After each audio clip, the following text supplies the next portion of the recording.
जिसके हाथ में एक पुरानी किताब है, उनसे कहता है कि अगर तुम सब अपने गुनाह कबूल कर लो तो तुम्हारी आत्मा को माफी मिल जाएगी। उनमें से एक महिला जो बहुत जोर जोर से रो रही थी और अपनी जान की भीख मांग रही थी, वह कहती है, हाँ, मैं एक्सेप्ट करती हूँ कि मैंने शैतान की पूजा की और काला जादू करने की कोशिश की। दूसरी महिला कहती है, मैंने सिर्फ दवाइयां बनाकर भेजी, मैंने कभी भी काला जादू नहीं किया। लेकिन जो तीसरी महिला थी, उसे बिल्कुल भी डर नहीं था।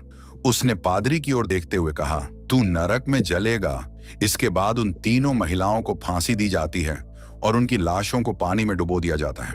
इसके बाद वहां मौजूद सभी लोग जाने लगते हैं। तब फादर सिपाहियों से कहता है, हम इन्हें ऐसे नहीं छोड़ सकते, हमें इन लाशों को बाहर निकालना होगा ताकि मैं अपनी सालों पुरानी किताब से मंत्र पढ़कर इनकी आत्माओं को शुद्ध कर सकूं। लेकिन सिपाही कहते हैं, अब यह दोबारा जिंदा नहीं होंगी, और वहां से चले जाते हैं। पादरी को इस श्राप के बारे में पता था, इसीलिए रात में वो अकेले ही उन बॉडीज को एक एक करके पानी से बाहर निकालने लगता है और उन पर मंत्र पढ़कर शुद्धिकरण करने की कोशिश करता है। सेकंड बॉडी थोड़ा बहुत रिएक्ट करती है और शांत हो जाती है, लेकिन जब वह तीसरी लाश को बाहर निकालने जा रहा होता है तो लाश का वजन इतना ज्यादा होता है कि पादरी खुद पानी में गिर जाता है। जैसे ही वह पानी से बाहर निकलने की कोशिश करता है तो कोई उसका पैर पानी के अंदर खींचने लगता है। वह ऊपर आकर देखता कि तीसरी लड़की जिंदा हो जाती है और शैतान के रूप में अपने पावर से उसकी किताब को जला देती है और पादरी को उसी पुल से फांसी पर लटका देती है। यहीं से सीन कट होता है। इसके बाद स्टोरी सन 1332 की दिखाई जाती है, जहां हमें दिखाया जाता है कि ईसाई धर्म पूरी दुनिया में फैल रहा है और इसके साथ ही बड़ी बड़ी लड़ाइयां हो रही हैं। इन्हीं लड़ाइयों में 2 ईसाई योद्धा भी शामिल थे। ये दोनों बहुत ही अच्छे फ्रेंड थे। एक का नाम था बेहमन और दूसरा था फेल्सन। ये दोनों बहुत ही ताकतवर योद्धा थे और कई सालों तक धर्म के नाम पर युद्ध करते रहे। इन्होंने कई लड़ाइयां लड़ी थीं और आज तक कभी हार नहीं मानी थी। सन 144 में स्मिर्ना की जंग के दौरान ये लोग एक शहर पर हमला करते हैं और उसे अपने कब्जे में ले लेते हैं। लेकिन इसी दौरान बेहमन की तलवार से गलती से एक मासूम लड़की की जान चली जाती है। ये देखकर उसका दिल पिघल जाता है और वह आसपास देखता है कि वहां कहीं बच्चों और औरतों की जान जा चुकी है और वह अपनी लड़ाई वहीं रोक देता है। बेहमन कहता है कि मैंने ईश्वर के लिए लड़ने की शपथ ली थी, बच्चों और मासूमों का कत्ल करने की नहीं। लेकिन ग्रैंड मास्टर गुस्से में जवाब देते हैं कि तुम वही करोगे जो चर्च की मर्जी होगी, तुम एक मामूली सिपाही हो। ईश्वर की आवाज मेरे कानों में गूंजती है। इस पर बेहमन गुस्से में कहता है, शायद वह ईश्वर की आवाज नहीं है जो तुम्हारे कानों में गूंज रही है। बेहमन और फेल्सन चर्च की यूनिट को छोड़ने का फैसला कर लेते हैं। ग्रैंड मास्टर उन्हें धमकी देता है, तुम दोनों ऐसे यहाँ से नहीं जा सकते, तुम्हें अपनी शपथ को पूरा करना होगा। लेकिन कोई भी उन्हें रोकने की हिम्मत नहीं कर पाता। दोनों वह जगह छोड़ देते हैं और बाकी बन जाते हैं, क्योंकि उन्होंने चर्च के नियम तोड़ दिए थे। इसके बाद 1 महीने तक वे अपने लिए कोई नया ठिकाना ढूंढने में लगे रहते हैं। फिर एक दिन जब यह लोग समंदर के किनारे से गुजर रहे थे तो इन्हें कुछ मवेशी बिना चरवाहे के भटकते हुए मिलते हैं। आगे चलकर इन्हें एक घर नजर आता है। जब ये लोग उस घर के अंदर जाते हैं तो वह घर खाली होता है। घर की तलाशी लेने पर इन्हें घर के मालिक का पता चलता है। वहां एक आदमी और एक औरत बुरी हालत में लेटे होते हैं और उसका पति बिस्तर पर मरा हुआ मिलता है। दोनों एक खतरनाक बीमारी के कारण अपनी जान गंवा चुके थे। उनका पूरा शरीर बीमारी की वजह से बिगड़ चुका था। बेहमन और फेल्सन उस घर को जला देते हैं ताकि बीमारी फैलने से रोकी जा सके। रास्ते में फेल्सन बेहमन से पूछता है कि हमने तो बहुत कुछ झेला है, लेकिन ऐसी मौत से बचने के लिए इंसान आखिर क्या करे। फिर वह आगे बढ़ते हैं तो उन्हें एक बड़ा शहर नजर आता है। फेल्सन कहता है, शायद हमें पकड़ा जा सकता है, हमें शहर में नहीं जाना चाहिए। लेकिन बेहमन कहता है, हमें खाने का सामान और अच्छे घोड़ों की जरूरत है ताकि हम और लंबा सफर तय कर सकें। मजबूरी में दोनों उस शहर में जाने का फैसला करते हैं। शहर में पहुंचते ही बेहमन और फेल्सन अजीब हालात देखते हैं। यहाँ के लोगों का हाल बहुत बुरा था। गलियों में लाशें पड़ी थीं, लोग रो रहे थे, चिल्ला रहे थे और ईश्वर से अपने गुनाहों की माफी मांग रहे थे। कुछ लोग तो खुद को ही मार रहे थे। फेल्सन कहता है, आखिर यह कैसा पागलपन है। तभी पास ही खड़ा एक आदमी उसकी बात सुन लेता है और जवाब देता है, ये महामारी है, एक ऐसी बीमारी जिसका कोई इलाज नहीं है। ये बीमारी पिछले 3 साल से यहाँ फैली हुई है। इसकी वजह से हर 4 में से 3 आदमी मर रहे हैं। उस आदमी का नाम इकबाल था। वह दोनों से पूछता है, आखिर तुम लोग कौन हो? बेहमन जवाब देता है, हम मुसाफिर हैं और हमें इस बारे में कुछ भी पता नहीं था। दोनों ईसाई योद्धा थे, लेकिन इन्हें कोई नहीं पहचानता। जब ये लोग घोड़े खरीदने की कोशिश करते हैं तो वहां एक आदमी बेहमन की तलवार देख लेता है। ये तलवार नाइट्स की होती थी। जैसे ही यह बात फैलती है, जिससे शहर के सिपाहियों को खबर मिल जाती है कि ये दोनों असल में नाइट्स हैं और जंग से भागे हुए हैं, तो सिपाही इन दोनों को पकड़ने आते हैं। बेहमान और फेल्सन उनसे लड़ते हैं, लेकिन आखिरकार ये दोनों हार मान लेते हैं। लेकिन इन्हें जेल में डालने की बजाय पिस्ट के द्वारा किंग के पास लाया जाता है। किंग भी इस बीमारी का शिकार हो चुका था और बिस्तर पर पड़ा हुआ था। किंग दोनों का नाम पूछता है और नाम सुनते ही वह चौंक जाता है और कहता है, मैं तुम दोनों को जानता हूँ। तुम्हारी जीत की कहानियां दूर दूर तक मशहूर हैं। इसके बाद किंग बताता है, ये महामारी हमारे लोगों को खत्म कर रही है। असल में ये नरक से भेजा गया एक श्राप है। इसे एक जादूगरनी ने काले जादू से हम पर डाला है और अब वह जादूगरनी पकड़ ली गई है और उसने खुद ही यह माना है। किंग आगे बताता है, इस श्राप को खत्म करने का एक ही तरीका है। जादूगरनी को सेवे के गिरजाघर में ले जाना होगा। वहां के सन्यासी ही इस श्राप को खत्म कर सकते हैं। लेकिन बेहमन कहता है, मेरा इन सब से क्या लेना देना। किंग कहता है यह काम हम नहीं कर सकते, लेकिन अगर तुम हेल्प करो तो जादूगरनी को सेवर तक ले जाया जा सकता है। क्या तुम चर्च की सेवा करना चाहोगे? बेहमन इस काम को करने से साफ इनकार कर देता है। उसके इनकार के बाद किंग फिल्सन और बेहमन दोनों को जेल में डालवा देता है। उसी काल कोठरी में एक लड़की भी थी। जब ये दोनों उसे देखते हैं तो फिल्सन पूछता है, क्या यही वह चुड़ैल है? बेहमन जवाब देता है, ये तो बिल्कुल चुड़ैल जैसी नहीं लगती। रात को बेहमन एक बुरा सपना देखता है जिसमें वह एक मासूम औरत की जान ले रहा था। जब वह आंखें खोलता है तो देखता है कि वह लड़की जो रो रही थी, उसकी कमर पर जख्म के निशान थे, जैसे किसी ने उसे बहुत मारा हो। यह देखकर बेहमन का इरादा बदल जाता है। वह चर्च के लिए नहीं बल्कि उस लड़की के लिए इस मिशन पर जाने का फैसला करता है ताकि वह उसकी जान बचा सके। अगले दिन वह प्रीस्ट से मिलते हैं और कहते हैं, हम तुम्हारी मदद करेंगे, लेकिन इस लड़की के साथ इंसाफ होगा और हम पर जो भी इल्जाम लगे हैं उन्हें हटाना होगा। इस यात्रा में उनके साथ एक नामी सैनिक भी शामिल हो जाता है और पादरी भी। पादरी के पास एक नक्शा होता है, लेकिन यह काफी लंबा सफर था और यह पहाड़ियों के बीच से गुजरता था जहां गिरजाघर स्थित था। बेहमन और फेल्सन सिर्फ नक्शे पर ही भरोसा नहीं कर सकते, इसीलिए वे किसी ऐसे शख्स की तलाश करते हैं जो पहले वहां जा चुका हो और वापस भी आ चुका हो, कोई ऐसा जिसे रास्ता याद हो। पादरी उन्हें एक कैद किए गए आदमी के पास ले जाता है जिसे धोखाधड़ी के जुर्म में पकड़कर जेल में डाला गया था। बेहमन उसे एक सौदा करता है, अगर तुम हमें सेवर तक ले जाओ तो तुम्हारे ऊपर लगे इल्जाम खत्म कर दिए जाएंगे। वह इसके लिए तैयार था। अब वे सफर पर निकल जाते हैं। साथ में पादरी और एक सैनिक भी था और रास्ता दिखाने वाला एक आदमी भी था। सलाखों से बनी एक बग्घी में वे लड़की को ले जाने वाले थे। जब यह लोग उसे लेने के लिए काल कोठरी में जाते हैं तो वह उन पर हमला कर देती है, लेकिन फेल्सन उसे बेहोश कर देता है और फिर उसे लेकर जाते हैं। जैसे ही वे शहर से बाहर निकलते हैं, वहां के किंग की भी मौत हो जाती है। चलते चलते वह आदमी जो रास्ता दिखा रहा था लड़की को देख रहा था, तो वह पादरी से पूछता है, क्या यह हमें धोखा दे सकती है? पादरी उसे समझाता है, अपना ध्यान कहीं और लगाओ, ये तो सिर्फ तुम्हें डराने की कोशिश कर रही है। अकाट कहता है, तुम्हें कैसे पता कि यह लड़की जादूगरनी है और श्राप देने वाली भी यही है? पादरी कहता है, ये गांव में मिली थी। ये कुछ ऐसी बातें कर रही थी जिसे कोई भी नहीं समझ पा रहा था, और जैसे ही इसे हमारे शहर में लाया गया, 7 दिन बाद महामारी फैल गई। जहां से भी यह गुजरी वहां का यही हाल हुआ। अकाठ कहता है, हमारे गांव में किसी भी लड़की के आने की खबर नहीं सुनी, फिर भी वहां महामारी आई है। चलते चलते बेहमन और फेल्सन के बीच भी बातचीत होती है। फेल्सन कहता है, कोई हमारा पीछा कर रहा है, इसलिए वह रुकने का फैसला करते हैं। जब वे रुकते हैं तो उसे पकड़ लेते हैं। बेहमन उसका नकाब उतारता है तो पादरी कहता है, यह किंग के यहाँ काम करने वाला एक मुलजिम है, इसका नाम के है।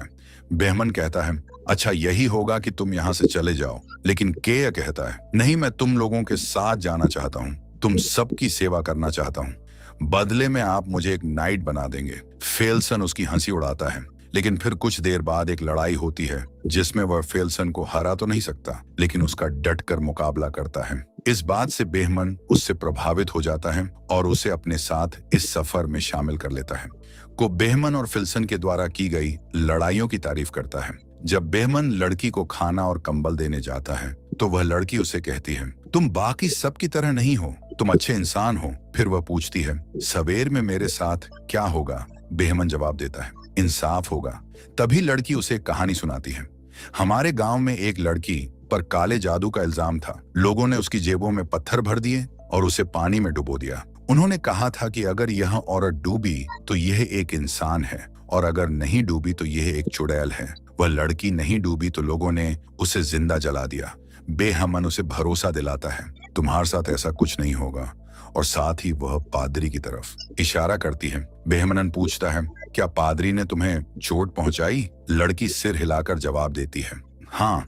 जब बेहमन वापस आता है तो पादरी उससे पूछता है, उसने तुमसे क्या कहा? बेहमन कहता है, तुम क्यों जानना चाहते हो? पादरी उसे समझाता है कि उसे अपने दिल के राज मत बताना और न ही उसकी बातों पर विश्वास करना। वह बहुत चालाक है, वह हमें आपस में लड़ा सकती है। फिर रात बिताने के लिए वे जंगल में रुकते हैं। पादरी सबसे कहता है, हमें पहरा देना होगा तो अकाट पहले पहरा देता है।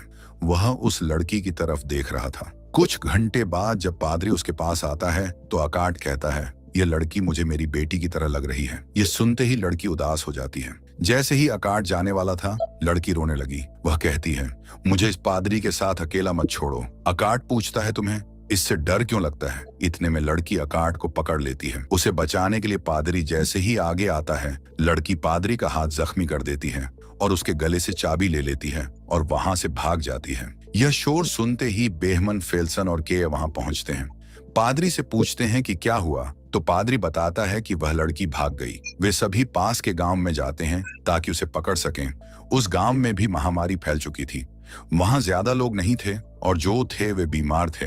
फिर लड़की अपनी शक्तियों का इस्तेमाल करने की कोशिश करती है। जैसे ही वह अकाट को अकेला धकती है तो वह उसकी बेटी की तरह आवाज निकालती। गाइस, एविएटर गेम को भूल जाओ क्योंकि एविएटर का बाप क्रैश ऐप आ गया है। हाँ गाइस, मैं सही बोल रही हूँ। जिससे अकाट को वह अपनी बेटी जैसी लगती है। वह उसकी ओर बढ़ता है तो के को लगता है कि शायद वह उसे मारने के लिए बढ़ रहा है। वह अपनी तलवार आगे करता है और इस वजह से एक अकाट की मौत हो जाती है। यह देखकर के बहुत घबरा जाता है और बार बार कहता है, ये मैंने क्या कर दिया? ये रुक नहीं रहे थे। मैंने इन्हें बहुत कहा लेकिन वे मुझे मीरा मीरा पुकारते हुए मेरी तरफ बढ़ रहे थे। इसी बीच वह लड़की भी मिल जाती है। वह रोते हुए कहती है, मुझे वापस मत ले जाओ। मुझे वहां से भागना पड़ा क्योंकि वह मेरे साथ बुरा करता था। असल में उसका मतलब उसकी मौत से था और सभी बहुत दुखी थे। अगली सुबह लड़की को वापस बग्घी में कैद कर लिया जाता है और वह फिर से सेवर की ओर अपना सफर शुरू करते हैं।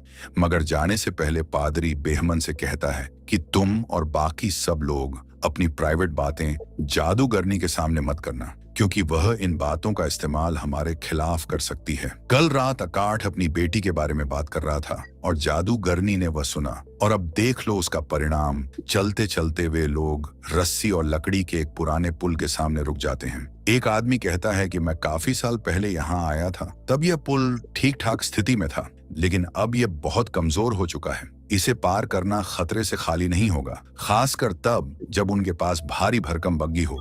फिर भी वे पुल पार करने का फैसला करते हैं और बग्घी को रस्सी से बांधकर धीरे धीरे आगे बढ़ाते हैं। इस दौरान पुल टूटने लगता है और के मरते मरते बचता है, लेकिन लड़की उसकी जान बचा लेती है। किसी तरह वे पुल पार कर लेते हैं, लेकिन जैसे ही वे दूसरी तरफ पहुंचते हैं, पुल पूरी तरह टूट जाता है। पुल पार करने के बाद वे एक खतरनाक जंगल में दाखिल हो जाते हैं, जहां रास्ता बिल्कुल भी साफ नहीं दिख रहा था। मजबूरी में वे जंगल में रात बिताने का फैसला करते हैं। रात में के लड़की के पास जाता है और उसे धन्यवाद देता है कि उसने पुल पर उसकी जान बचाई, लेकिन इतने में बेहमन वहां आ जाता है। लड़की बेहमन से ऐसी बातें करने लगती है जिससे बेहमन को उस पर शक होने लगता है। रात के बीच में बेहमन की नींद खुल जाती है क्योंकि वह एक बुरा सपना देख रहा था। जागने पर वह देखता है कि एक आदमी हथियार लेकर बग्घी के पास खड़ा है। बेहमन उसे देखकर चौंक जाता है और वह कहता है, इसकी वजह से हम सब मारे जाएंगे, इसे मार डालो, इससे छुटकारा पाओ, कोई हमें नहीं रोकेगा। तभी फेल्सन वहां आता है और उस आदमी के हाथ से हथियार छीन लेता है। उसी समय लड़की उनकी बातें सुन रही होती है और अचानक वह भेड़ियों जैसी आवाजें निकालने लगती है। इससे पहले कि कोई कुछ समझ पाता, भेड़िया उन पर हमला कर देते हैं। पहले तो वह सब मिलकर भेड़ियों का सामना करते हैं और उन्हें मार देते हैं, लेकिन उन्हें एहसास होता है कि काफी सारे भेड़िए उनकी तरफ बढ़ रहे हैं, तो वह सभी वहां से भागने का फैसला करते हैं। लेकिन भागते समय उनका एक साथी शिकार बन जाता है और वे उसे बचा नहीं पाते। इस बात से बेहमन बहुत दुखी होता है। अगली सुबह वह लड़की को मारने का फैसला करता है, लेकिन पादरी बीच में आकर कहता है, मैं तुम्हें ऐसा नहीं करने दूंगा। बेहमन उसे दूर धकेल देता है। तभी फिल्सन वहां आता है और बेहमान से कहता है, मंजिल पास है, हम वहां पर पहुंच गए हैं। बेहमन अपना इरादा बदल देता है और गिरजा घर की ओर अपना सफर जारी रखता है। रास्ते में फिल्सन कहता है, जब यह सब खत्म हो जाएगा तो मैं उस जगह जाना चाहूंगा जहां मेरा जन्म हुआ था। जब वे गिरजाघर पहुंचते हैं तो देखते हैं कि वहां कोई भी मौजूद नहीं है। पादरी कहता कि यह टाइम प्रार्थना करने का है, लेकिन जब वह अंदर जाकर देखते तो सभी सन्यासी महामारी के कारण मर चुके हैं। उनमें से एक में थोड़ी जान बेची होती है। वो सोरमन की किताब की ओर इशारा करता है और मर जाता है। अब पादरी प्रार्थना की किताब उठाता है और अब पादरियों में सिर्फ वह अकेला ही बचा होता है। वह लड़की पर कुछ मंत्र पढ़ने की कोशिश करता है, लेकिन तभी लड़की का असली राज सामने आता है। वह सबका अतीत बताने लगती है। बेहमन को एहसास होता है कि वह अपने पापों को छुपाने के लिए एक मासूम लड़की की जान बचाने की कोशिश कर रहा है ताकि वह नर्क में न जाए। लड़की कहती है, धर्म के नाम पर हुई लड़ाइयों में महामारी से ज्यादा लोग मारे गए। तभी पादरी को समझ आता है कि यह लड़की जादूगरनी नहीं है, बल्कि इसके शरीर पर एक डेमन का कब्जा है। पादरी उस पर भूत भगाने का अनुष्ठान करने लगता है, लेकिन डेमन धीरे धीरे अपने असली रूप में आने लगता है। वह उन सभी सलाखों को जलाकर वहां से उड़ जाता है और गिरजाघर के अंदर चला जाता है। यहाँ सभी को समझ आता है कि असल में यह डेमन चाहता था कि हम इसे सेवर लेकर आएं। यही वजह थी कि उसने अकाठ और मार्क को मार डाला, क्योंकि वे इसके रास्ते में आ रहे थे। जब ये लोग गिरजाघर में पहुंचते हैं तो देखते हैं कि वहां के सभी सन्यासी मर चुके थे। वे सालों से किताब की नकल बना रहे थे, क्योंकि डेमन को सिर्फ इसी किताब से खत्म किया जा सकता था। अब पादरी के पास जो किताब थी वह दुनिया की आखिरी किताब थी, उसी से डेमन को खत्म किया जा सकता था। बेहमन पादरी से कहता है, तुम्हें यह लड़ाई अकेले लड़नी होगी। फिल्सन पूछता है, हम शैतान से लड़ रहे हैं या इस लड़की को बचा रहे हैं? बेहमन जवाब देता है, दोनों ही। जब वे गिरजाघर के अंदर जाते हैं तो शैतान उनके सामने आता है। बेहमन पादरी से कहता है कि वे अपनी भूत भगाने की प्रक्रिया शुरू करें। शैतान अपनी शक्तियों का इस्तेमाल करता है और चीजों को हवा में उठाकर इन पर फेंकने लगता है। कुछ देर बाद जितने भी सन्यासी वहां मरे पड़े थे वे गायब हो जाते हैं और शैतानी शक्तियां उनके शरीर पर कब्जा कर लेती हैं। अब वे लोग शैतान के गुलाम बनकर इन पर हमला करते हैं। पादरी किताब पढ़ रहा होता है, लेकिन तभी शैतान उसे मार डालता है। वह किताब जमीन पर गिर जाती है। फिर फेल्सन आता है और डेमन से लड़ने लगता है, लेकिन डेमन उसे जला देता है। के किताब को ले लेता है और उसे आगे पढ़ने लगता है। जैसे ही शैतान उस पर हमला करने वाला था, बेईमान आता है और उसे रोकता है। वह उसके दोनों पंख दीवार से लगा देता है। डेमन अपनी शक्तियों का इस्तेमाल करता है और बेईमान को मारने की कोशिश करता है, लेकिन वह हार नहीं मानता। जब मंत्र पूरा होता है तो डेमन नरक में वापस चला जाता है और वह मासूम लड़की अपने असली रूप में आ जाती है। इस लड़ाई में सिर्फ के और वह लड़की बच पाते हैं, बाकी सभी मारे जाते हैं। वे दोनों उन सभी को वहीं दफनाते हैं। फिर लड़की बेहमन और उसके साथियों का शुक्रिया अदा करती है, क्योंकि उन्होंने उसकी जान बचाई और उसे अंधेरे से निकाला। वह के साथ उम्मीद के साथ चली जाती है